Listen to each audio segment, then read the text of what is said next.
Gabi para sa lahat, maging sa mga nanonood sa online. At pakibati naman yung katabi ninyo. Ayan, batiin yung katabi nyo kahit kayo po'y mag-asawa, magkasama na. Minsan, kahit magkasama, hindi pa nagpapatian, di ba? Minsan, ang nating namimiss na batiin, yung mismong kasama natin di ba? Kaya, batiin po ninyo at sabihin nyo ng magandang araw para sa iyo. Again, sa ating pong pagpapatuloy sa isang tiyak na pag-asa, kung paano po ang Kapaskuhan ay talagang nagniningning sa gitna ng, ng kadiliman. Sa panahon natin, marami pong tao ang stress. Kaya ang iba sa inyo marahil ay medyo na late na rin sa pagparito dahil sa dami nating mga iniisip dahil sa Kapaskuhan. Tama po ba? Yung iba ho ay na-stress sa traffic, na-stress sa paghahanda ng iba't ibang mga okasyon na marahil talagang gusto nating lahat maayos. And alam niyo po, itong naalala ko lahat tuloy parang nagmamadali sa lahat ng bagay. Now, ito lang kung sasabihin ko sa inyo. Ang gusto ng Diyos, tayo po ay magkaroon ng isang mapahingang puso o rested heart. Ayaw ng Diyos na tayo po ay parang aligaga sa buhay. Ang Kapaskuhan na hindi para tayo maging aligaga. Dapat ito po ay magbigay sa atin ng kapanatagan ng puso. Now, naalala ko tuloy ang isang lalaki na ito po ay nangyari po sa Japan. At noong panahon na yon, ito pong lalaki ito nagmamadali. Lagi nagmamadali. Kasi gusto niya mabenta lahat ng kanilang mga produktong agrikultura para madala po sa isang syudad kasama ang kanyang tatay. Nagmamadali po sila. Ito naman tatay niya, ang bagal. Talaga naman lahat kinukuha niyang bawat panahon. Sa halip na magmadali, tay, dalian mo naman. Oo, anak, relax ka lang. Naman nakakainis yun. Tay, dali! Opo, anak. Huwag ka magmamadali. Relax ka lang sa buhay. So, sabi ng anak, tay naman wala ba kayong galang sa oras? Di ba? Minsan ganun ho yung mga tao Hindi sila magaya sa Pilipino. Ang Pilipino, 3:00 ang service, 4:00 na, ganyan po. Anong oras ang service? Wala silang ganon. Ito, kawawa naman. Talagang sobrang stress na stress. Pagkatapos yung haglalakbay na sila, nakita niya yung lugar ng kanyang kapatid. Naku, huminto pa. Nag-stop over, nakipagkwentuhan sa kapatid, nakipagkapihan, nagkwentuhan. Sabi niya, tay! Ano ka ba anak? Relax ka lang. Minsan ko lang makita ang kapatid ko. We need to catch up with them. Sa kanyang pamilya, tandaan mo, uncle mo ito. Tay, napaka-sentimiento ninyo. Tayo na, wala tayong mabibenta sa ating mga produkto. Baka mabulok ito sa daan. So, lumakbay na sila. At, siyempre, habang naglalakbay na ganyan, natatanaw na nila yung lugar. Natatanaw na. Nung natanaw na naggulat talaga. Bigla natahimik yung bata sa kanyang nakita. At biglang napaakap sa tatay nang hindi niya maintindihan. Iyak siya ng iyak. Sabi niya, tay, salamat. Siyempre, siyempre, hapon yun, arigato gozaimasu. Talagang siya, sobrang pasasalamat. Bakit? Ano bang nakita niya? Nakita lang pareho ang pagsabog ng Hiroshima. Sa malayuan pa lang, nakita nila yung pagsabog ng Hiroshima at patay ang maraming tao. At sabi niya, tay, salamat, di ka nagmamadali. Alam niyo, minsan tayo, hindi natin alam kung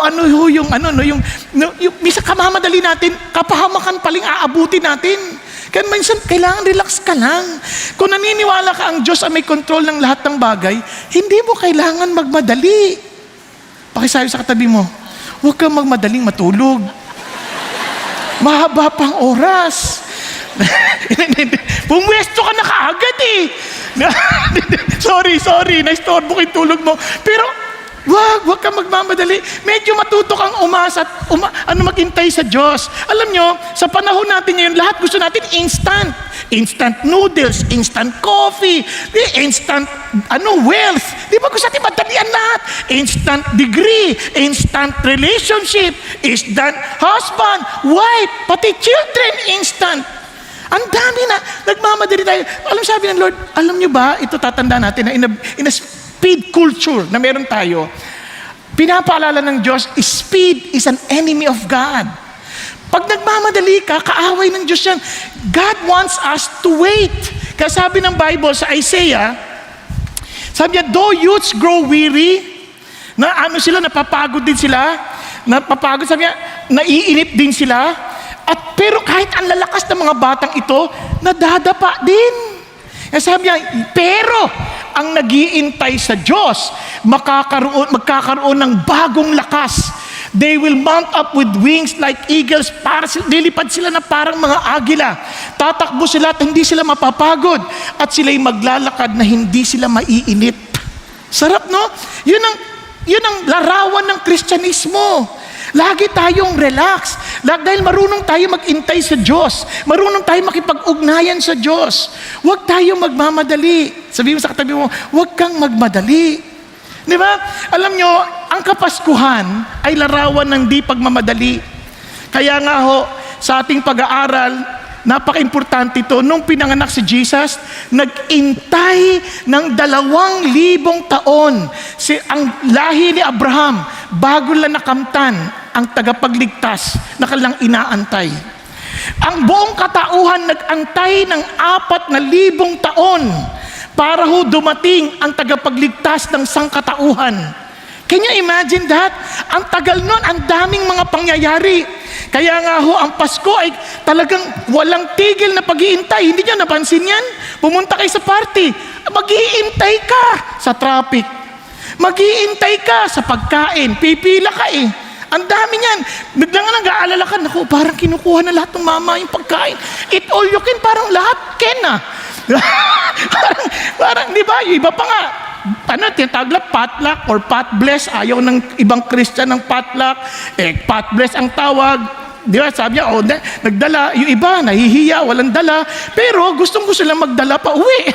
Nakakatuwa ang Christian. Nagmamadali pa. No, maghintay ka naman, wag mo munang balutin. Di ba? Makasharon ka masyado. Di ba? Yung iba, binabalot na, nakapila pa yung iba. Kaya naghantay. Bakit nilalagay niya ata sa ziplock? Di ba? Yun ang dala niya eh. Di ba?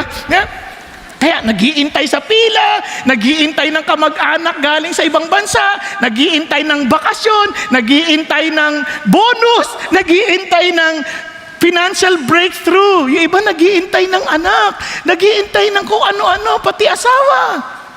Nasundan niyo po? Pero ito pong isang bagay, sa ating pong buhay, lagi tayong may inaasahan. Now, kayo po, anong inaasahan niyong mangyari ngayong Pasko? Regalo?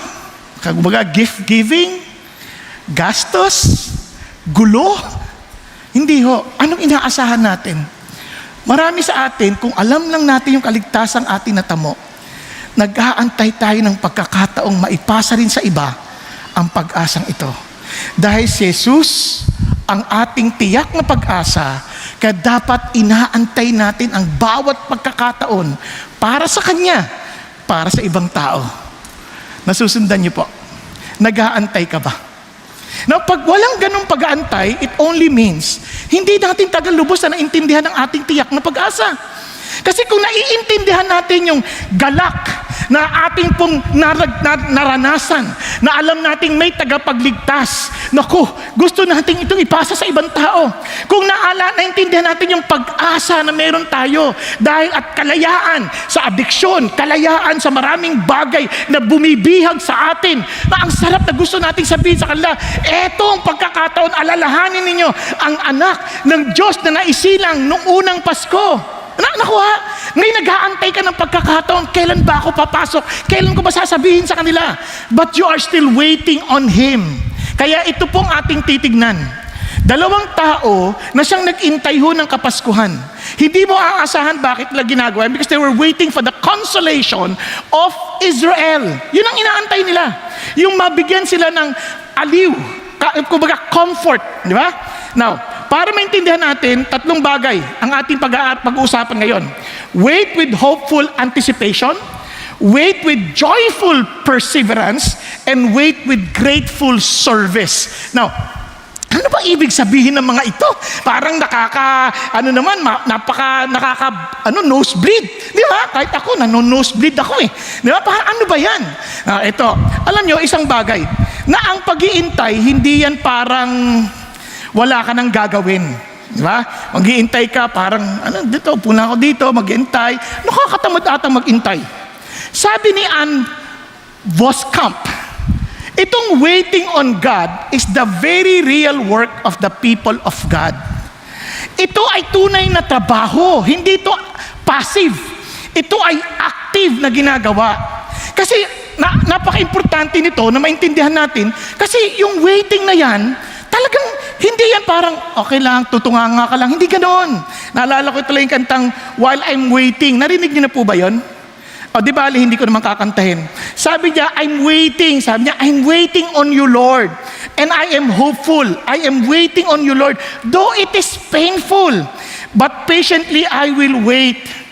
I will move ahead, bold and confident, taking every step in obedience. Sabi niya, ano sabi niya sa chorus?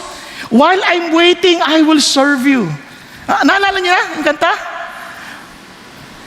Yun na yun. No. Natutokso akong kantahin pero sinasabi ng konsensya ko, wag, magkakamali ka, wag. Diba? Kaya sabi niya, while I'm waiting, I will worship. While I'm waiting, I will not faint. I will be running the race even while I wait. Ang pag-aantay, ano yan, merong ginagawa yan. May ginagawa. Kaya merong tinatawag na hopeful anticipation, merong pong joyful perseverance, at meron pong grateful service. Nasusundan? Alam nyo, gustong-gusto kong kantahin, kaya lang ayaw kong mahimatay ang asawa ko. Kasi kanina niya pa ako pinapractice. Sabi niya, mali, wag na. Hindi niya sinasabing wag na, pero sa kanyang mga mata, sinasabi niya para mo ng awa. kaya mo na yan. Wag natin ituloy. Now let's go to this. Let's go to wait with hopeful anticipation. Now, anong pong sinasabi? Let's look at Simeon. Sabi rito, and there was a man in Jerusalem whose name was Simeon. Ang ibig sabihin ng Simeon is someone who is ready to receive or to welcome. Talaga sobrang sigasig na tanggapin. Yan ang ibig sabihin yan. And this man, look at the words, was righteous and devout. Mamaya babalikan ko yan ha. Looking for the consolation of Israel, and the Holy Spirit was upon him. Anong naantay niya? He was waiting for the consolation of Israel. Anong ibig sabihin? Sa maraming panahon, itong Israel, they were desperately waiting for their comfort, for their deliverer. Sa ilalim ng maraming panahon, sa kasaysayan nila, nasa ilalim sila ng kapangyarihan ng iba't ibang bayan. Nasusundan niyo po. And umaasa sila, kailan kami mapapalaya? Ang hirap ng ganung pakiramdam. And yet, this man was waiting for that, pero anong ginawa niya? He was righteous and devout. Bakit importante yon? Mamaya, papakita ko sa inyo. Tuloy tayo. Kaya sabi yan, he was righteous and devout. Bakit? Ganito siya. Yung word na righteous, baka ma-misinterpret ninyo, ibang tao sasabi, oh, tingnan mo, may righteous sa Bible. But there is no one righteous. Yung word na righteous has something to do with faith. Kaya Abraham believed in God and he was counted righteous. Are you following? Kaya sabi sa Galatians, the righteous shall live by faith. Nagkakaintindihan tayo. And ngayon, ang bukod pa doon, pag sinabi mong living by faith, ang sinasabi ng Diyos, you are living pleasing God. Kasi sabi ng Bible, tignan nyo, without faith, it is impossible to please Him.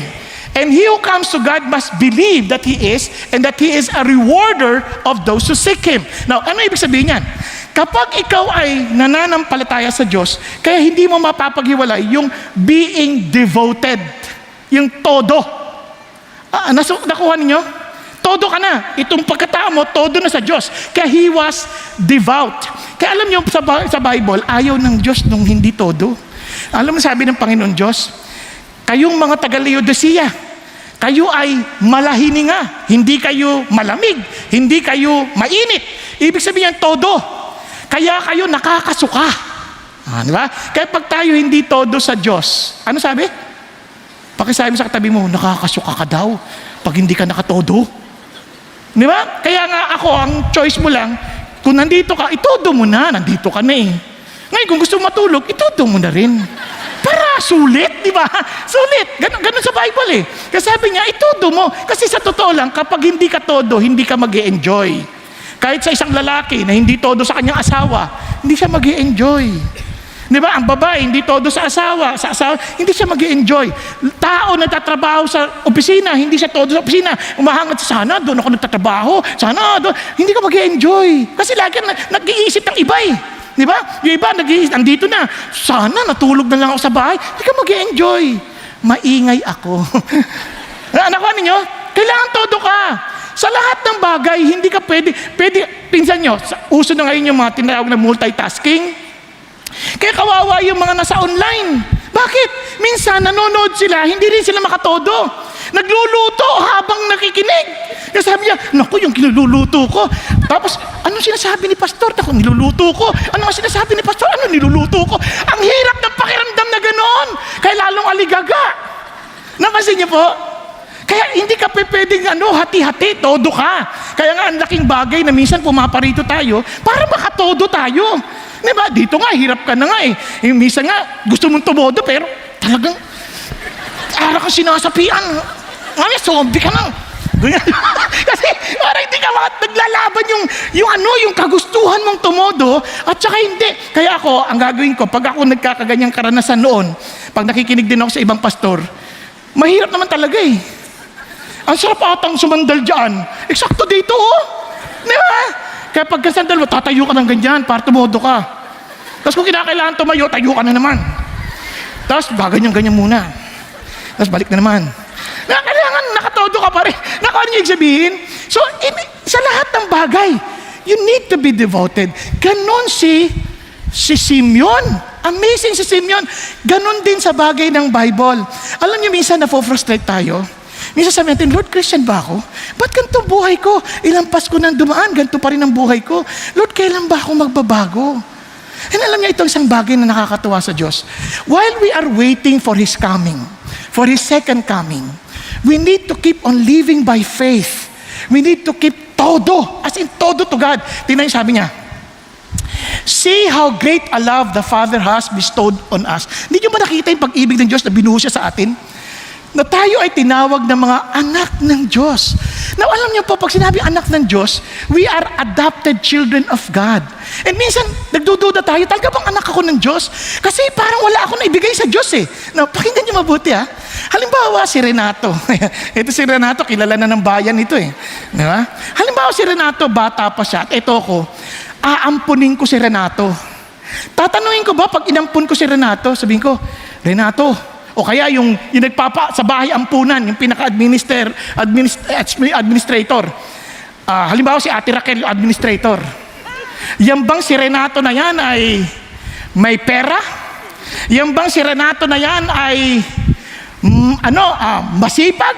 Matalino? Yan bang si Renato na yan ay maaasahan? Yan bang si Renato na yan ay talagang mabibigyan ako ng satisfaction? Now, tanong. Sasagutin lang ni Ate Raquel, alam nyo, hindi naghahanap si Renato ng paglilingkuran, naghahanap siya ng tahanan. Tama ba? Kumbaga, kung ikaw maghaampon, hindi ka naghahanap ng mag-aalaga sa'yo. Naghahanap ka na magbibigyan ng tahanan. And when God took us as part of His family, hindi niya hinahanap ano magagawa mo para sa Kanya. Naghahanap siya ano magagawa niya para sa'yo. Nasusundan niyo po?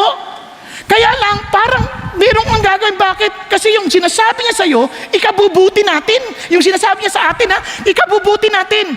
Pag hindi tayo sumunod sa Kanya, ikasasama natin. Yun ang dahilan kung bakit akala mo, parang nire-require ka to do something. No. He was telling you and trying to tell you, do this so that you would find the real comfort and abundant life that I want you to experience. Kasi habang lumalayo tayo sa instruction ng Diyos, lalo natin sinisira ang ating sarili. Natingnan niyo po. Beloved, now we are children of God. Ngayon na, anak ka na ng Diyos. Sabi niya, it has not appeared as yet what we will be. Hindi mo pa nakikita yung talagang wangis ng Diyos sa iyo. Kumbaga, every time people will look at you, hindi na makita si Jesus. Mukha kang demonyo. Ay, huwag niyong personalin ha. Kung nasasaktan ka, baka nga totoo. Pero hindi mo kailangan personal. Pero sabi niya, kasi hindi pa nag-a-appear for what I will be. And sabi niya, we know that when He appears, but I know we will be like Him because we will see Him just as He is. Magiging kawangis natin siya Pag nandyan na siya, once na nagtagpo na tayo, yes, ito na nga yun. Kaya don't ever give up. Don't ever say, Lord, hindi ko na kaya. Hindi mo talaga kaya ang Christian life. Unless you allow to believe in Him and trust in Him to transform you to a person that He wants you to become. Magtiwala ka na, Lord, babaguhin ka. Alam nyo, sa dami kong, ang tagal ko na kay Kristo, ang dami kong pagsubok sa buhay, ang dami kong pagkakadapa. Pero laging inaalala ko, tuwing nadadapa ako, babangon ako, sabi ko, Lord, thank you that I am a new creation. Hindi ko man kaya ito ngayon. I know one day, I will be delivered from this. Di ba? Naalala ko, yung paninigarilyo, tinanggal ng Diyos, hindi dahil sa, hindi na ako maninigarilyo. Hindi. Lord, alam ko, pakakawalan mo dito because I am a new creation. And try enough, bigla nawala ng panlasa. Inom, ang tagal ata. Sabi ko, no, hindi na ako umiinom, pero napapainom pa ako ng wine kasi isip ko, kabahagi ng pagkain. Sabi ko, tapos pray ko pa rin, Lord, kung hindi willing, hindi ito kalugod-lugod sa'yo, then let me stop. Pero kung wala namang problema, then let me continue. Total, ano lang naman, social drinking lang eh. Aba, nakita ko yung anak ko, umiinom, nas marami pa sa akin. Sabi ko, Lord, hindi ata tama to.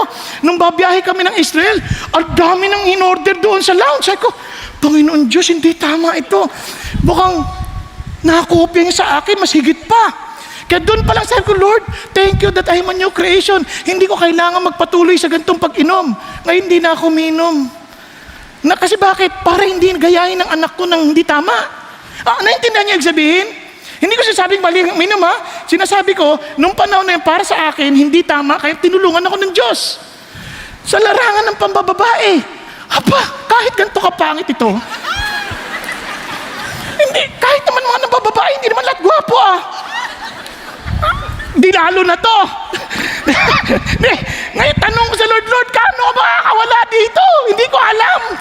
Mabait ang Diyos. I am a new creation. I do not see yet, but I saw it now. God has delivered me. Hallelujah! Kaya ang bait ng Diyos, we know that when He appears, ngayon marami pang bagay, mainitin ang ulo ko, magagalitin ako, mapalasigaw akong tao, and I'm still struggling. Bakit? Pag nag-drive ako, parang gusto kong bumaba, gusto kong banggain ang mga loko-lokong driver na yan. Pero loko-loko din ako. And by the grace of God, He keeps on reminding me, don't dwell there. Get up, for you are a new creation. You are a child of God. Di ba? Minsan nga yung mga asawa na natin nagsasabi, demonyo ka naman talaga eh. Di ba? Don't listen to these words because the Satan is the accuser of the brethren. Keep on looking and waiting on the Lord, for He will bring deliverance to you. You're addicted to something, you're addicted to Netflix, give it to God and say, God, thank you, I'm a new creation. I don't need to be enslaved by this. Maaaring naalipin ka na ng mga Koreanong drama. Ang salita mo, anyo nga sa'yo na. Di ba? Puro ganun na, hanggang sa nagiging zombie ka na. Kasi 21 episodes sinatapos mo sa isang gabi. Lord, kailan ako makakalaya dito? Offer it to God. And keep on reminding yourself na I'm a new creation. Hindi ako alipin ito. Hindi ko kailangan manatili rito. Habang nanonood ka, hindi mo ako kailangan alipinin. Dahil ako'y anak ng Diyos. I may not see it fully now, but I know I will. Bakit? Tingnan nyo. Ganito tayo. Parang ang pangit naman ng buhay ko, ang gulo-gulo. Lahat yan, kinokorek ng Diyos yung lahat ng ginagawa. Pag tinitingnan natin yung parang tapestry na yan, ang gulo naman. Pero huwag kang matakot. Keep on waiting with such hopeful anticipation that God is not finished with you yet. Ang ganda pala ng ginubuo ng Diyos sa'yo. One day you will see it. Kahit itong sila Simeon, hindi na makita, pero, and yet, nag-iantay sila for the consolation of Israel. Ganyan ka, pakisabi sa tabi mo, hindi pa tapos si Lord sa'yo. Huwag kang mag-alala, tatapusin ka din. Ang sama ng dating Sorry. Napakaganda ng design ng Diyos para sa'yo. He will finish it. Kaya ang ganda ng mga kwento nila, Venus at ang sasama ng mga pinagkikwento nila. And yet, look at how God is working in their lives. Kaya sabi nga ng Bible, tuloy tayo, little children, make sure no one deceives you. Huwag kayo magpapaloko. The one who practices righteousness is righteous just as he is righteous. Kaya naman, nafo-frustrate ka sa unrighteousness na nakikita mo sa'yo kasi you know that God is righteous. Tama? Kaya pero pag sumuko ka na, hindi, magpapakasama na lang ako, todo na to, then you know you have no relationship at all. Yung iba naman mas malala, hindi anak ako ng Diyos, ligtas na ako, kaya okay lang gawin ko kahit ano. Hindi ganoon. Tingnan niya, sabi ng Lord, the one who practices sin is of the devil. Huwag kang magpaloko. Kung talagang hinahabol mo kademonyuhan, talagang demonyo ka nga. Diba? Tapos sabi niya, the devil has sinned from the beginning. The Son of God appeared for this purpose, to destroy the works of the devil. Kaya kaya mong hindi magpatuloy kasi sinira na ni Jesus yan. Hello? Maaring ang tagal makita na yung manifestation ng pagbabago mo, pero tayo ka ng tayo, tutuloy ka pa rin, dahil alam mo, hindi, sinira na to ni Jesus. Hindi ko kailangang magpatuloy dito. Amen? Now, tinubas sabi niya, no one is born of God practices sin. Ibig sabihin, walang pinanganak sa Diyos na magpapatuloy sa kasalanan. Because his seed abides in him, and he cannot sin because he is born of God. Kung ikaw ay anak ng Diyos, titigil at titigil eh. Kaya nga ang buhay natin is 3 steps forward, 2 steps back. 3 steps forward, 2 steps back. Napansin niyo po ba yun? At least 1 step na dadagdag sa'yo. You're getting better, better, and better by the grace of God and in the power of the Holy Spirit. Kaya sabi mo sa katabi mo, hope with anticipation. Yan ang sinasabi niya. And let's continue. Kaya alam niyo, minsan, just keep on doing what you're doing. Naalala ko tuloy itong babaeng ito. Sabi sa kanya, ng kanyang boss, kasi receptionist siya noon ng hotel. Sabi niya, any time of the day, tomorrow, yung may-ari ng hotel, paparito. Make sure na talagang pagbutihin niyang pagsisilbi. Itong babaeng ito, nakakatuwa. Talagang masipag ito. Talagang welcome ng welcome. So, in-expect. Ginagawa niya, dati niyang ginagawa. Hindi niya alam. Sabi niya, wala naman dumating na boss. Wala naman dumating na may-ari. Tapos biglang tumawag po yung may-ari. Nakapasyal ako sa hotel kanina. Hindi niya alam na nadumaan na. Sabi niya, at tuwang-tuwa ako sa pagsisilbi ninyo. Lalo na yung babaeng tinutok sa larawan. Sabi niya, lalo na yung babaeng na ito. Sabi niya, kausap niya sa phone. Dahil sa ginawa mo, dahil sa performance mo, na alam mong darating ako at anytime, at sa totoo lang, hindi mo na nga napansin na dumating ako. Sabi niya, ipopromote kita bilang manager. Kaya ang saya-saya niya. Naku, ano niyo ibig sabihin? Hindi talaga yung babae na yan. Kunwari lang yan, pero ganun lang yan. Okay, baka sabihin niyo, ganyan yung siya pala yun. Hindi. Kapareho lang. Okay? Naintindihan niyo ibig sabihin? You know, ganun tayo eh. We don't know when the Lord will visit us. Kaya sabi ni Lord, one day, I will tell you, ilalagay ko sa kanan, lahat ng mga lamb, at sa lahat ng mga kambing sa kaliwa. Sabi niya, nasa kanan, sabi niya, nakulong ako, pinasyalan ninyo ako. May sakit ako, pinasyalan ninyo ako. Binigyan niyo ako, pinasyalan niyo ako, tapos nagutom ako, pinakain ninyo ako. Kailan nangyari yun, Lord? Kailan? Kung anong ginawa niyo sa aking mga kapatid, ginawa niyo na rin sa akin. Hindi mo alam kung kailan. If you are hoping for His coming and anticipation, we keep on loving, we keep on doing what God wants us to do. Amen? Hindi yung parang, siya na ba? Huwag ganun. Let's continue to serve the Lord. Now, ito pang amazing part. Let's continue. And looking for the consolation, and the Holy Spirit was upon him. And it has been revealed to him by the Holy Spirit that he would not see death before he had seen the Lord's Christ. Grabe ito. Pag-isipan niyo mabuti. He lived by the Spirit. The Spirit rested on him. The Spirit revealed to him in verse 26. Tapos, hindi lang yon. And the Spirit, guided him. Kaya mababasa niyo sa verse 27. Mamaya, pagkakita ko sa iyo. Pero dito muna tayo. This guy lived by the Spirit. Now, sabi ng Lord, hindi ka mamamatay hanggat hindi mo nakikitang may papanganak yung consolation ng Israel. Hindi madali yun. Paano mo malalaman? Ito ang sikreto. Marami sa atin masyadong abalang-abala. Kaya isip, parating na ba si Lord? Parating na ba si Lord? Panay ang nood natin sa YouTube, ito na ang nangyayari sa Israel at sa Gaza, at ito na ang kaganapan ng mga huling araw. Alam nyo, hindi yun ang sikreto para malaman. Gusto niyo maging handa sa pagdating ni Jesus? Live by the Spirit. Tingnan niyo, sabi ni Jesus, ganyan-ganyan yung mga alagad niya. Yung mga alagad niya, masyadong concerned sa pagbabalik ng kaharian ng Israel. Sabi niya, so when they had come together, sabi niya, they were asking him, Lord, ngayon na ba yung panahon na ibabalik mo na ang kaharian ng Israel? Ngayon na ba? Ito na ba? Ito na ba? So, habang tayo na abang. Sabi ni Lord, hindi niyo dapat concern yan eh. Hindi niyo dapat kailangan alamin ng panahon or epochs. Dahil si tatay ko ang bahala dyan. Siya lang ang may authority dyan. Kaya ang gawin lang ninyo ganito, matatanggap niyong kapangyarihan mula sa banal na Espiritu at kayo'y magiging patotoo ko. Both, pag sinabing both, kahit saan. In Jerusalem, in Judea, in Samaria, and even to the remotest part of the earth. Hindi ibig sabihin, dito muna sa pamilya, pag ayaw, dito na sa Judea. Hindi.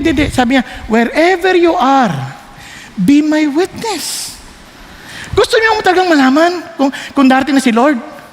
Just keep on witnessing. Kasi sabi ni Lord, hanggat hindi yan nagpapayag sa buong mundo, hindi pa siya darating. Okay ba yan? Doon tayo maging abala. Kakapanood natin, hindi masama yun. Kanya lang naubos yung oras natin, hindi na tayo nakapag-share ng gospel.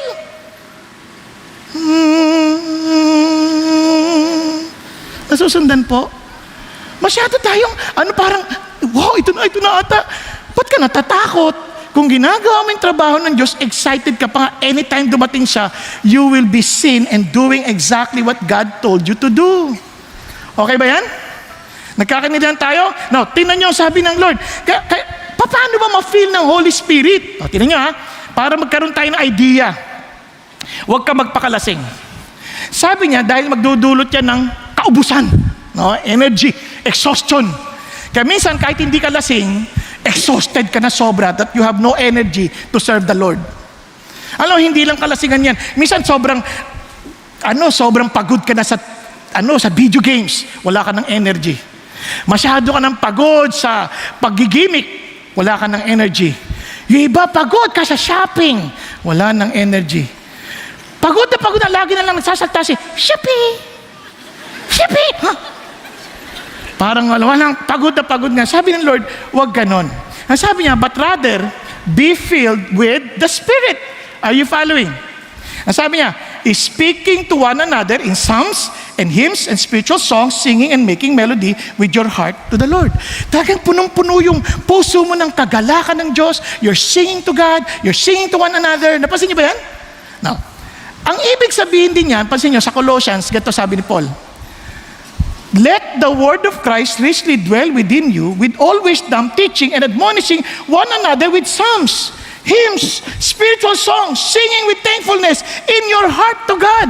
Yung iba naghahanap lagi na pag na-feel siya ng Holy Spirit, I am filled with the Holy Spirit. Hallelujah. Hindi ko maintindihan. Ang saya-saya ko. Hindi Espiritu yan. May tama ka. Ang Espiritu ng Diyos, pagka na-feel ka, you will be filled with the Word of God. You will be hungry for the Word of God. You will always desire to know more of God. You want to know His words. Alam mo na-feel ka with the Holy Spirit, parang gustong-gusto mo yung salit. Hindi ka makatatapos ng araw na hindi mo naririnig ang sinasabi ng Diyos. At yan si Simeon. The reason why he knew what God promised him, kasi talagang uhaw na uhaw siya kay Lord. Nakikinig siya lagi kay Jesus. Inaalam niya ang kalooban ng Diyos. Kaya pag may narinig siya, alam niya kagad ibalanse kung galing sa Diyos o hindi. Because it is confirmed by the Holy Spirit, confirmed by the Word of God. Di ba pag sinabi gano'n, yan na ba yung babaeng gusto ko? Yan na ba yung gusto ng Lord sa akin? Naalala ko, mayroon sa Bible school, ganyan. Sabi gano'n, Lord, pakita mo na yung babae na talagang pakakasalan ko. Siya na talagang lifetime partner ko. Tapos sabi gano'n, yung unang babaeng lalabas sa silid ng dorm ng mga babae, yun na yun.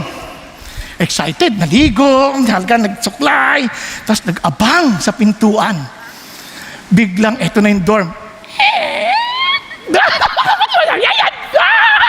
Excited, sabi, relax. Tapos, nagsara ulit. Ano yan? Tapos binuksan na. Ayan na. Siyempre, ang unang lalabas, yung kusinera. Ang laki-laking ale. Sabi, dalaga naman yun. Sabi niya, Lord, hindi naman ako nagbamadali. tingnan mo ka. Paano ko talaga siya yung sinasabi ng Lord? Tingnan nyo, hindi mo alam kasi nakatingin ka na ang will ng Lord dapat may dating. Di ba? Hindi yung tagaluto. Pero pag nag-asawa ka naman, hinahanap mo yung tagaluto. Naintindihan niya sabihin, hindi ka sensitive sa Diyos Kasi nga, hindi mo na tinitignan ano hinahanap ng Diyos, hindi sa itsura. Ang hinahanap mo, yung pagmamahal niya sa Diyos. Yung kanyang paglilingkod sa Diyos, yung kaisang mo sa direksyon ng Diyos. If you have a mission, at yun din ang mission niya, naiintindihan mo, eto makakasama ko in advancing the mission of God in my life. Kaya ang dami sa atin gusto mag-asawa, wala namang mission. Kaya kung si mission ang abot Diba? Kaya kailangan naintindihan mo yan. Kaya nga hindi nga si Adan naghanap ng asawa, napansin niyo ba yun? Hindi si Adan. Si Adan nagpapangalan. Lalaking baka, babaeng baka. Partner sila. Hindi sabi, ako nakakalungkot, wala akong partner. Tapos nakita niya, Enggoy, lumalakad. Pwede na ito, nakatayo din Hindi niya ganun. Naghintay siya sa Diyos. Sabi ng Diyos, it's not good for a man to be alone. In that He created the woman to be His helpmate suitable for him. Takuha ninyo, si God ang naghanap. Ayun, kita niyo yung kwento nila, Venus at saka North. Di ba? Si God ang naghanap. Pagkahanap siya, ito yung pupo, ito talaga. Buto sa buto, balat sa balat. Di ba? Ang saya-saya niya. Laman sa laman, ang saya. Ito talaga, hindi mabalahibo. Ito talaga. Ang ganda-ganda. Ang saya niya. Napansin niyo ba yun? Yun ang ibig sabihin ng tula na yun. She's the bone of my bone, flesh of my flesh. Sobrang saya niya. Sobrang saya niya. Bakit? Hinahanap ng Diyos. Kaya kapatid, hanapin mo si God at siya maghahanap ng dapat sa'yo. Trabaho, asawa, direksyon, siya ang ating pag-asa. Kaya with hopeful anticipation. Kaya naman, tuwang-tuwa siya. Kaya tingnan niyo po. Kaya wait with joyful perseverance. Huwag kang magsusuko. Dapat masaya ka. Tingnan ninyo. And he came in the spirit into the temple. Itong maman to, isipin niyo matanda na ito. Di ba sabi niya, in his old days, ang tanda niya, alam mo pag matanda ka na, ang daming sakit sa katawan. Minsan, sa sobrang sakit niya, gusto mo nang umuwi sa Lord Lord, hindi ko na iintayin yung consolation. Kasi Lord, talagang iuwi mo na ako. Ang hirap na Tapos, ayoko na ng ganito. Pupunta pa ako sa templo. Kung saan pa galing yan, hindi ko alam. Kung naglalakbay yan, ang layo, hindi ko alam. But one thing for sure, talagang ayoko na. Ako lang. Alam niyo, minsan, katulad ditong linggo na to, medyo masama talaga lagay ko. Kaya nagpalagay ako ng upuan, baka sakaling matumba ako. Hindi naman niyo ako sasaluhin, sigurado ako. Kaya, sakali, may nahihilo ako Kasi lalo pag nakikita ko yung mga natutulog, nakakahawa, gusto ko na talagang humigay. Di ba? Pero, sa punto ko, ito po, sabi ko, teka muna. Lord, kunin mo na lang ako. Ayoko ng ganito, ayoko maging inutil for the rest of my life. Di ba, minsan ganun Pero hindi. Itong tao na to, ang saya pa rin, Tinasabi niya. And when the parents brought in the child Jesus to carry out for him the custom of the law, parang eto ngayon, sa Espiritu ng Diyos, dinala siya sa templo. Hindi niya alam na doon araw na yon makikita niya si Jesus. Di ba basta sa kanya, pasunod lang siya na sunod sa Espiritu Santo. I don't care kung ano nararamdaman ko. Basta sabi ng Holy Spirit, punta ka sa templo. Lord, ang sakit ng likod ko Paano ba? Di tuloy ako, punta ako doon. Kasi sabi ng Holy Spirit Di ba?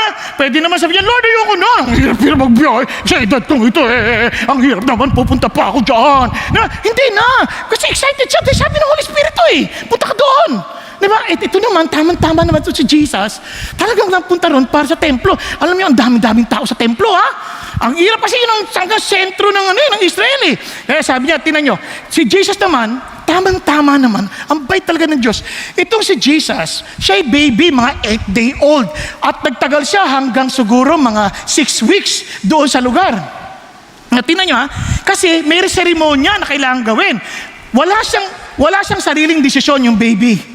But by the grace of God, this baby should fulfill the law of the prophets.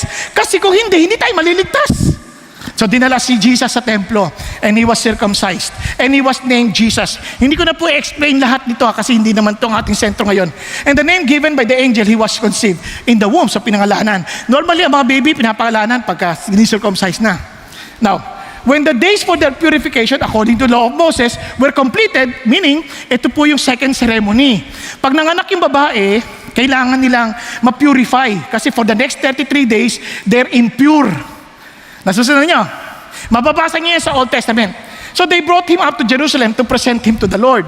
Ngayon pangatlo, as it is written in the law of the Lord, every firstborn male that opens the womb shall be called holy to the Lord. So ito rin, i-offer din bilang panganay. I-offer din. So yan yung third ceremony. Lahat yun finulfill nila Mary at Joseph Now tingnan nyo. And to offer a sacrifice according to what was said in the law of the Lord.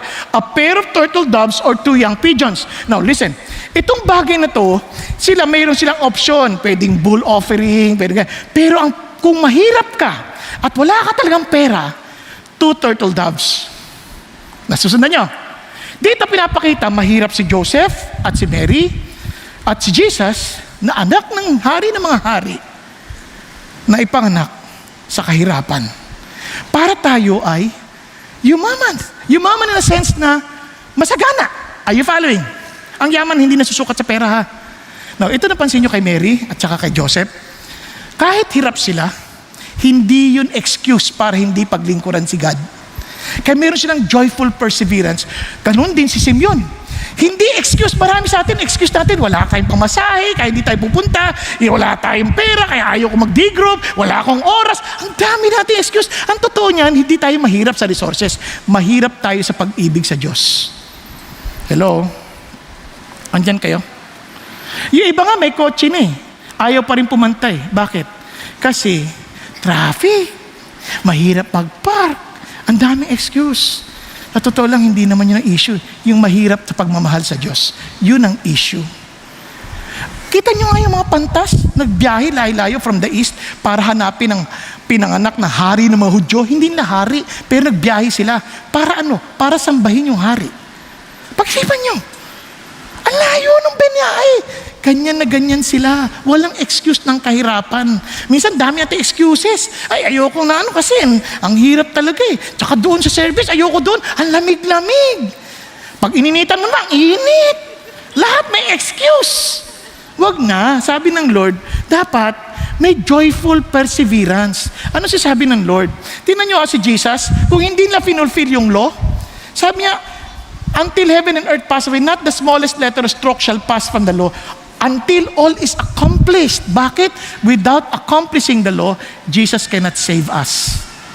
Na-imagine niyo po yun? If Joseph and Mary excused themselves because of their poverty, wala tayong pag-asa. Nagkakaintindihan? Kaya nga, Jesus Christ, when the fullness of time came, God sent forth His Son, born of a woman, born under the law, so that He might redeem those who were under the law, that we might receive the adoptions as sons. Yan ang amazing na binigay na regalo sa atin ng Diyos. Naalala ko tuloy ito si Itzhak Perlman. Itong maman to pinanganak na may polio. Grabe, magpe-perform po siya, hirap na hirap. Kanya talaga, hirap na hirap. Dala-dala niya pa yung kanyang violin. Pagkatapos, pag upo niya doon, tinanggal niya yung brace. Tapos tugtog siya. Talagang tao, talagang ang mga ganyan. Biglang, noon sa simula pa lang, biglang napigtal yung isang string. Pang! Ganyan. Talagang nagising lahat Naguha. Ang lakas doon Para talagang bahala ng baril na pumutok. Tapos eto na. Lahat na patahimik Iniisip nila, tatayo siya, kukunin ulit yung string. Hindi nagstay siya doon. Pawis na pawis. Biglang pumikit. Sabi niya sa conductor, tuloy ulit. Tinugdog niya ulit. Nag-improvise siya. Kahit walang isang string. Tinapos siya yung tugtog. Ang ganda ng pagkakatugtog. At pagkatapos lahat ng tao na mangha, hindi nakapagsalita. Hindi nakapagsalita sa niya. At pagkatapos biglang pumalakpak at nagtayuan, biglang pagbibigay pugay. Sabi niya, ang isang musikero, hahanap ng paraan para matapos ang tugtog at hindi dahilan para huminto. Marami sa atin ang lagi nating hanap dahilan para hindi gawin ang pinagagawa ng Diyos. Wala tayong joyful perseverance. Kaya nga ang sabi ng Panginoon Diyos, do not lose heart. Hindi niya sinabi, do not give up. Kasi iba hindi susuko, pero lasug-lasug ang puso pagdating sa dulo.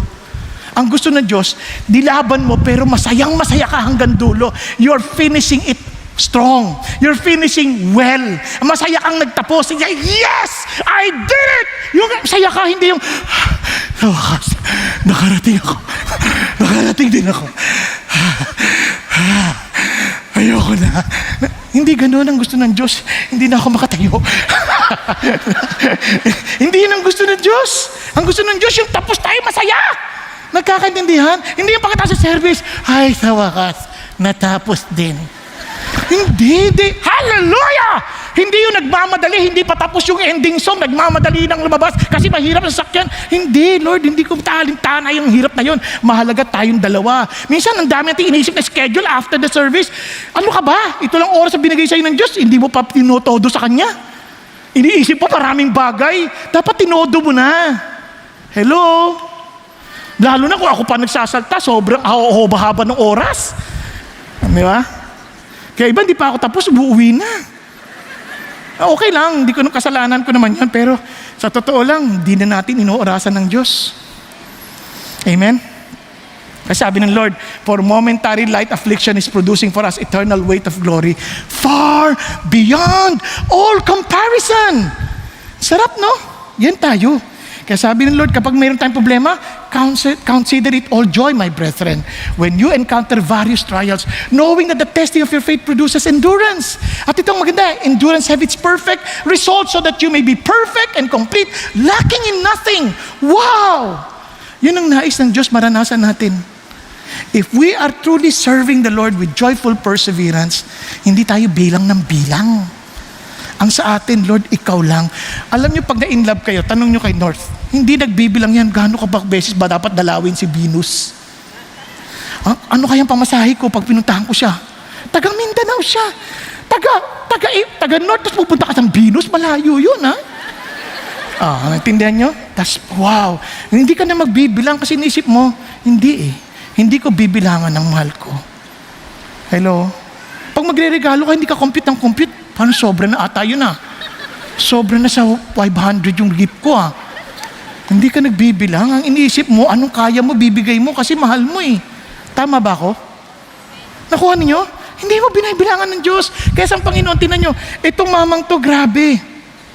Kahit si Jesus hindi nagbibilang, sabi niya, who for the joy set before him endured the cross, despising the shame, kahit anong kahihiyan yan, has sat down at the right hand of the throne of God. Ano yung kanyang joy? That I would see you, Renato, I would see you, Raquel, I would see you in eternity with me, for I will be accomplishing the work of God. And so once I sat down at the throne of God, it's done, it's finished, and I'm just waiting for you in eternity. Di ba? Ang sarap nun. Ganon ang joy niya kahit na, hinubaran, no, katapusin ko to, alang-alang sa'yo, kaibigan. Tatapusin ko to, alang-alang sa'yo, aking anak. Tatapusin ko to because you are the very joy of my heart, seeing my Father rejoicing that I brought you with me in heaven. That's our God. That's our Lord. Kaya walang dahilan na sumuko. Kaya ito pong challenge sa atin. Let's continue. And sabi niya, and He took him into His arms. Paano niya nalaman yon? Paano niya nalaman? Because of the Holy Spirit, it revealed to him. Sabi niya, yan yung batang yon. Yan yon. Yan ang sinasabi ng Diyos. Yan yon. Hindi mo natin maintindihan ng ordinaryong tao unless you are in the Spirit. And sabi niya, and the Lord, you're releasing a bondservant to depart in peace. Hindi sabi, ay, sa wakas, pwede na ako mamatay. Hindi ganon. Yung word na peace, buong-buo ako. Buong-buo akong alis. Buong-buo ako dahil natagpuan ko na what satisfies me, the fullness of me. Yun ang ibig sabihin ng peace. Yung kabuuan ng Diyos na design sa akin, nangyari na, and I would depart with the fullness of such life. I'm so excited. And according to your word, for my eyes have seen your salvation, which you have prepared in the presence of all people. Wow, a light revelation to the Gentiles and the glory of your people, Israel. The humanity is saved because of you. Nakakaintindihan? Sobrang saya niya. Bakit? Because the Lord accomplishes His words. Kaya you can wait with joyful perseverance. And finally, with grateful service. Bakit? Tingnan natin. And there was a prophetess Anna, the daughter of Phanuel. Konti lang mga prophetess sa Old Testament. Konti lang, even sa New Testament. Pero, itong si Anna, daughter of Phanuel of the tribe of Asher, she was advanced in years. May edad na. And leave her husband 7 years after her marriage. Isipin nyo, aga niya na byuda. Kung naipakasal siya ng 13, tapos 7 years, patay na agad asawa. Anong gagawin kung ikaw yung nabyuda? Hahanap ako ng bago. Diba? Magpapaganda ako, tapos lalakad ako ng ganyan. Pag nakakita ng lalaki, hi. Siyempre, hindi nyo ma-imagine, pangit ko eh. Pero pag nakita mo, wow, gusto ko to. Sayang nun. Bata pa ako. Pero hindi siya ganun. And sabi niya, and then as a widow, to the age of 84, maraming widow, hindi makatagal. Yung mga iniwan ng asawa, hindi makatagal. Hanap ng lalaki. Kaya tuloy kung saan bumabagsak. No, sasabi niya, ito hindi. Hanggang sa edad na 84, she never left the temple, serving night and day with fasting and prayers. Sobrang niyang, Lord, ikaw lang ang sapat sa akin. Hindi na ako hanap ng ibang lalaki, ikaw ay sapat na. Di ba? Ang sarap ng ganun. Iba sa atin, may asawa na, hanap pa ng iba. Ano ka ba? Sapat na dapat si God. Tapos bonus ka pa, may asawa ka pa. Oh, hello? Andiyan pa kayo? Nakuha niyo po. Hanap pa tayo ng gimmick. Hanap na natin kung ano-ano adventure. Pag si God sapat na, sobrang saya. Kaya nga hindi ang mga Christian, hindi masyado mapaghabol sa bisyo. Kasi si Jesus sapat na. Hello? Parang humina. Ganun ba yun? Talaga? Di ba? Kasi bakit ka pa hanap ng iba? Naalala ko yung kaibigan ko, sabi niya, kaya nga hindi na ako naninigarilyo. Si Jesus sapat na. Kaya hindi na ako naglalasing. Kasi si Jesus sapat na. Di ba? Ba't pa ako hanap ng pagpapasaya sa akin? Si Jesus ay sapat na. Kaya tinan nyo, kaya talaga siya, pray ng pray. Hindi ko sinabi hindi na siya umuwi. Marahil, bahagi siya nandoon. Now, at the very moment she came up and began giving thanks to God, and look at what he did. She continued to speak of Him to all those who were looking for the redemption of Israel. Wala siyang tigil ng kakadaldal tungkol sa Diyos. Kung mayroong isang blessing ang mga edad, hindi ko sinasabi matatanda, advance in years, ang dadaldal nila. At sobrang maganda yan, blessing yan. Pag may edad na kayo, daldal lang kayo ng daldal about Jesus. You know why? Hindi kayo magkakadimensya. Yan yung kwento kayo ng kwento. At hindi kayo pipigilan ng mga bata. Bakit? Mapapagalitan sila. Kayo maiho kayo, wala kayo alam, ha? Hindi, sige lang. Ganyan ang ginawa niya. Sa sobrang saya niya, kwento siya ng kwento. Kwento siya ng kwento. Ayan, dumating na si Jesus, dumating na si Jesus. Ang saya-saya niya, kwento siya ng kwento. Alam nyo, kaya ang Christian nakakatuwa. Pag talagang nakilala niya si Jesus, minsan nakakalungkot mga Christian, no? Nag-aaway-aaway pa tungkol sa kung anumang bagay. Hindi. Ang Christian, ganito sila. Tingnan niyo mga early Christians noon. They received His word and were baptized, and that day they were added 3,000 souls. Di ba? And they were continually what? Devoting themselves to the apostles' teaching and to fellowship, to the breaking of bread, and to prayer. Talagang sobrang hindi sila nauubusan ng gana. Ito pa sabi niya, and all those who believe were together and all things in common. Di ba ngayon pinag-aawayan, pati tithing. Pwede pa ba yan sa New Testament? Hindi na issue sa kanila yan. Kasi they began selling their property and possession and were sharing them with all as anyone might have need. Hindi issue sa kanila yung tithing, sa kanila todo. Di ba? Pinag-aawayan pa ba yan? Hindi na pinag-aawayan yan. Ito pa, and day by day continuing with one mind in the temple. Pag-uusapan pa ba natin, dapat pumarito tayo dito? Hindi. Sila araw-araw, iba nagrereklamo, may D-group na sa Monday, may D-group pa ng Tuesday, may D-group pa ng Wednesday, may D-group, ang daming D-group. Ayoko na, Sunday lang, doon na lang lahat. D-group na Sunday, doon na lahat. Di na day by day, continuing with one mind in the temple, breaking bread from house to house. They were taking their meals together with gladness and sincerity of heart. Grabe. Hindi lang inaalintana yung mga ganung bagay. Sa kanila, they're just rejoicing in the Lord. Ang layo, no? Now, alam niyo kung bakit? We lost our sense of awe of Jesus dahil hindi na tayo nakikinig sa Kanya.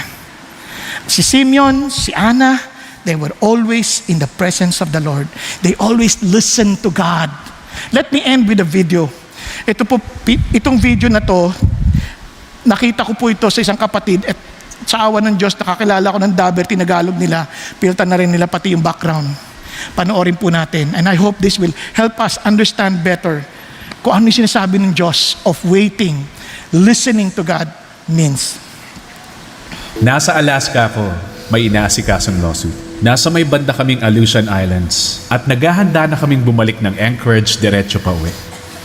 Meron akong ticket sa bulsa ko para sa eroplano at merong isang pastor. Tapos sabi niya, may alam ako, makakatipid ka. Sabi ko, paano yun? Sagot niya, sakay ako ng maliit na eroplano papunta dito. Ako nagpapalipad noon, isasakay na kita. Hindi mo nagagamitin yung ticket mo. Sa isip ko, naku, pero maraming salamat. Ayos lang, gagamitin ko na itong ticket pabalik. Kami ng kasama kong isa pang abogado. Pero nagpumilit siya, sige na, sumabay ka na. At kahit pa ayaw ng buong pagkatao ko, pumayag din ako. Pumunta na nga kaming airport at nakita ang maliit na eroplano, tinitigan ko. At naisip, okay naman kasi makintab. Inikutan namin. Sumakay sa loob. Nasa kaliwang harapan siya, ako naman sa kanan. Yung kasama kong abogado nasa upuan sa likuran ko. At ini-start na niya. Maayos naman ang boses ang isip natin at lahat ng tao sa mundo gustong kausapin tayo. At lahat ng mga taong ito gustong maging boses na magkokontrol sa atin. Pero sabi ng Diyos, gusto kong kayo ay maging isang handog na buhay. Nais kong ilagay ninyo ang inyong mga sarili sa altar at boses ko ang maging boses ninyo. Sa wakas nalampasan na namin yung napakasamang panahon pero hindi pa tapos. At bumalik ang boses at ngayon sinabi niya, aalalayan ko kayo sa paglapag. Dadalhin ko kayo sa runway. At sa dulo ng runway may mga ilaw. May makikita kayong krus. At sabi niya, huwag niyong kalilimutan ito. Ang krus, ang daan pa uwi. Sa wakas, ibinababa niya na kami. Wala pa rin kaming makitang kahit na ano. Wala siyang ibang sinasabi kundi manatili ka sa akin. Sabi nga ni Jesus, nakikinig sa akin ang aking mga tupa at sumusunod sila sa akin. Sa wakas, mga ilang daang talampakan mula sa lupa may nakita kaming krus na ilapag ko ang eroplano. Hindi talaga ako makapaniwala. Nang tuluyang huminto ang eroplano, siya namang pagising ng piloto. At sinabi ng boses, salamat sa pakikinig. May mga nasaksihan akong bumagsak at sumabog dahil hindi sila nakinig sa boses ko. Hindi nila naiintindihan na ako ang nakakakita sa kanila kahit na hindi nila ako nakikita. At naririnig nila ang mga boses sa isipan nila. At yun ang tumatapos sa kanila, sarili nilang pagkasira. Salamat sa pakikinig sa boses ko. Pagkatapos doon, dinala nila kami sa isang hotel. At mga 4:00 ng madaling araw may kumatok sa pintuan ko. Binuksan ko ang pinto at may mamang nakatayo doon at sinabing, hello David, ikaw ba yung boses? Tanong ko. Ikaw ang dahilan kaya nakauwi ako. Ako nga ang sagot niya. Naiisip niyo bang isang araw tatayo tayo sa harapan niya at sasabihin, ikaw ang boses na yon. Ikaw ang boses kaya nakauwi ako.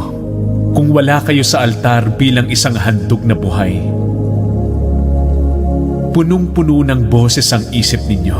At nagtataka tayo kung bakit bumabagsak at nawawasak ang mga kabataan, kung bakit nagkakahiwalay ang mga mag-asawa. Sinasabi ni Jesus, ako lang ang natatanging boses. Ang tanging natatandaan ko lang na sinasabi sa akin ng boses, manatili ka sa akin. Huwag mong pakikinggan ang nangyayari sa isip mo at huwag mong tingnan ng bagyo. Manatili ka sa akin. At sasamahan kita. Ngayong gabi, meron kang Diyos na nangako na sasamahan ka. Ang handog na buhay, banal.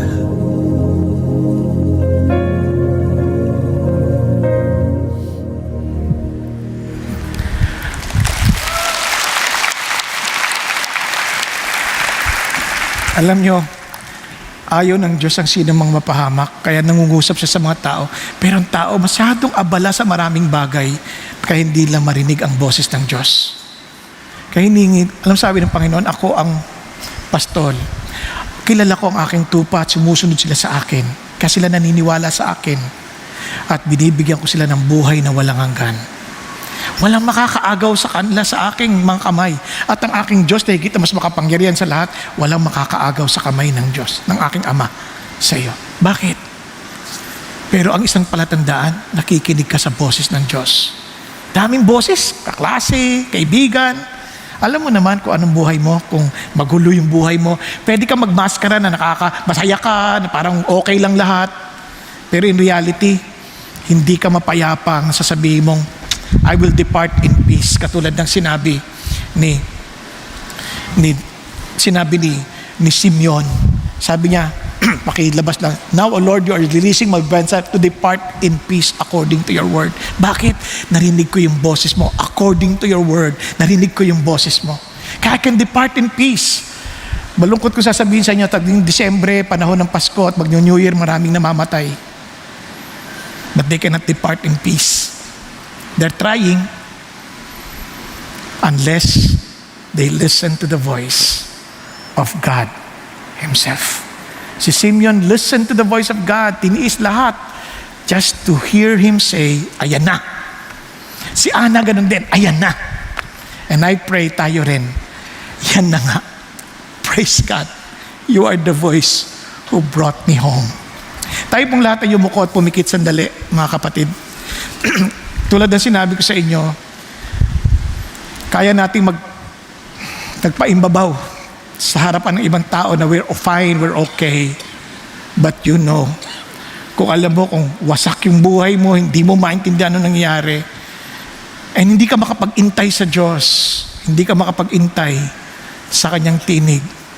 Pero ngayon sinasabi ng Diyos, ako'y nakatayo sa pintuan at sino mang magbukas ng pinto, ako'y papasok sa Kanya. Siya'y kasama kong kakain at siya'y kasama ko. Magkakain kaming dalawa. Magkakaroon kami ng maitinding ugnayan. Yun ang hinahangad ng Diyos para sa atin.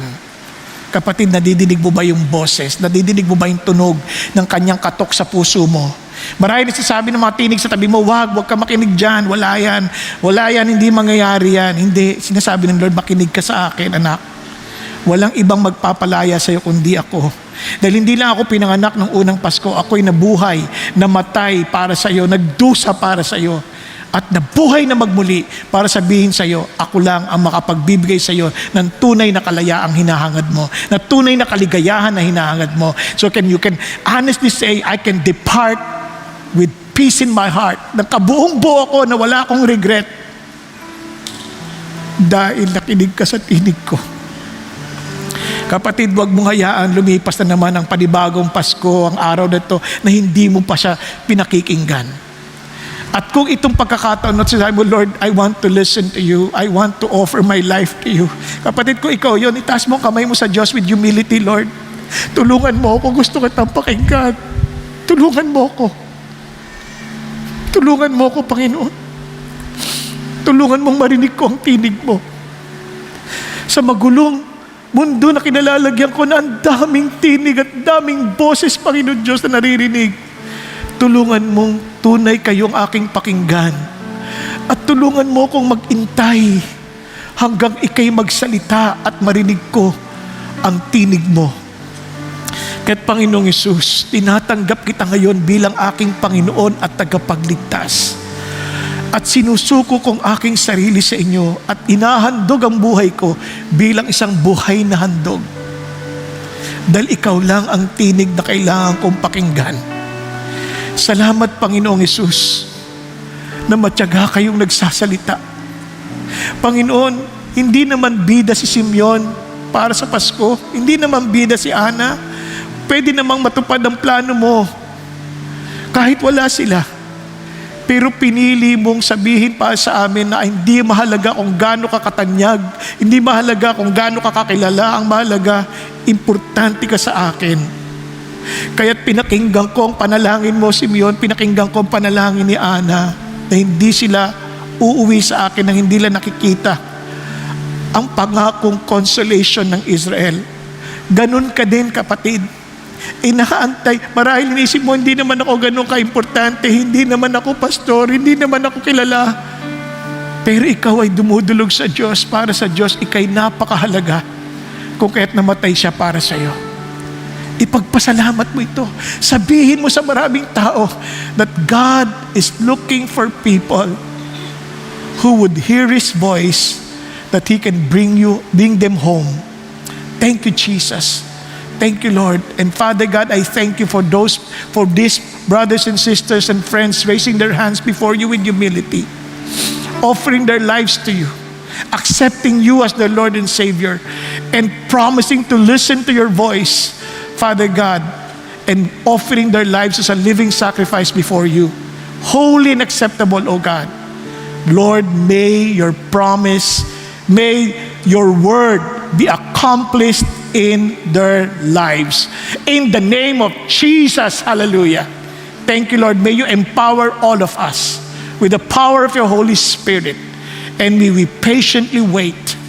And while waiting, we will serve you. While waiting, we will worship you. While waiting, we will run the race, O God. While waiting, Lord, we give our whole life to you. Thank you, God, because you have first given yourself to us. We love you, Lord, because you first loved us. In Jesus' name we pray. Amen, amen, and amen. God bless us all.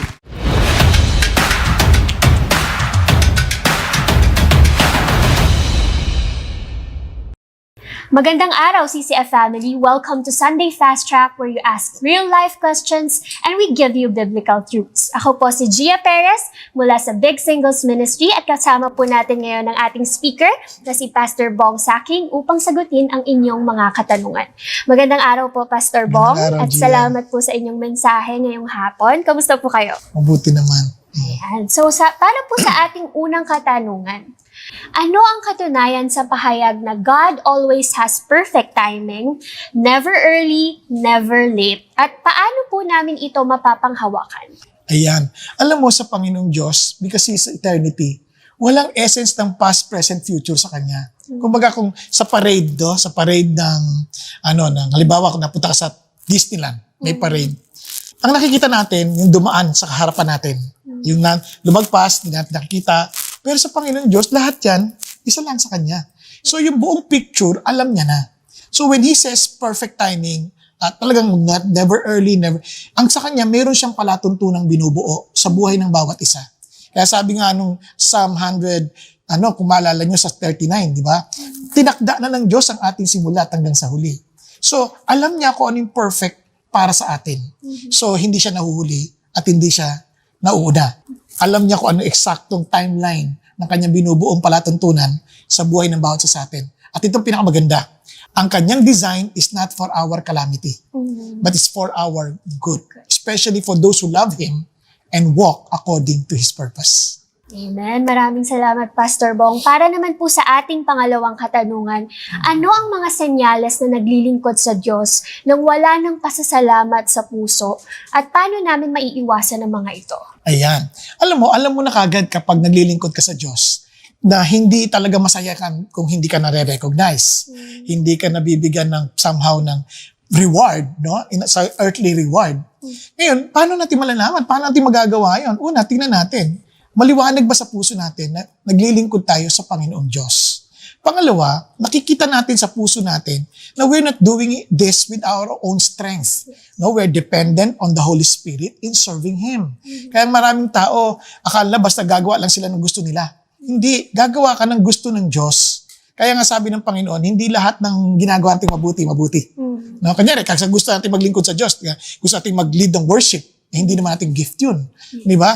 Di sa halip na makatulong tayo sa ibang tao para maiangat sila sa pagsamba, lalo na sila na-discourage, lalo na sila tinutulak palayo. So ang challenge ito, pag naglingkod ka sa Diyos na mayroong galak sa iyong puso, you do it in His ways, you do it in His timing, and you do it all for His glory. Not for ourselves. Kaya minsan di ka papansin ng tao, okay lang. Basta you're doing it. Dahil alam mo, kahit dalawa ng Diyos maliwanag sa iyong puso. Ito yung pinapagawa niya at ito ginagawa ko.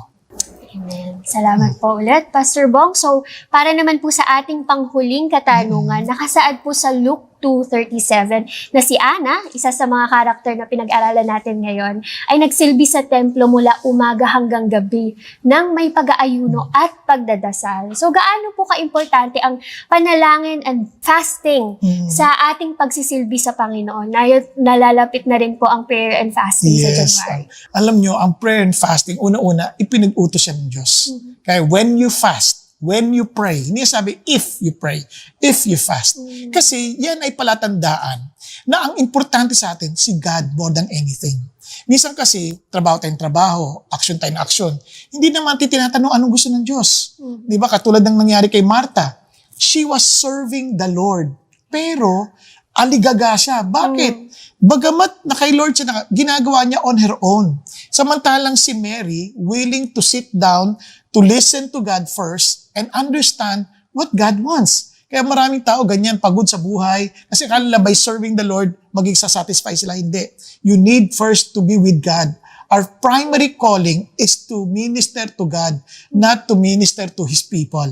Kaya si God muna, kayo muna ng Diyos. Ngayon, sa pag-aayuno, doon mo lalong nalalaman kasi willing ka to let go, lahat yung pinaka-importante sa atin yung pagkain, dahil mas importante si God sa atin. So fasting is not really parang ma-starve ako, hindi na ako magkakain para ito. Hindi, ito ay pamimista sa presensya ng Diyos at para marinig ang direksyon ng Diyos, para maluwalhati siya sa ating paglilingkod.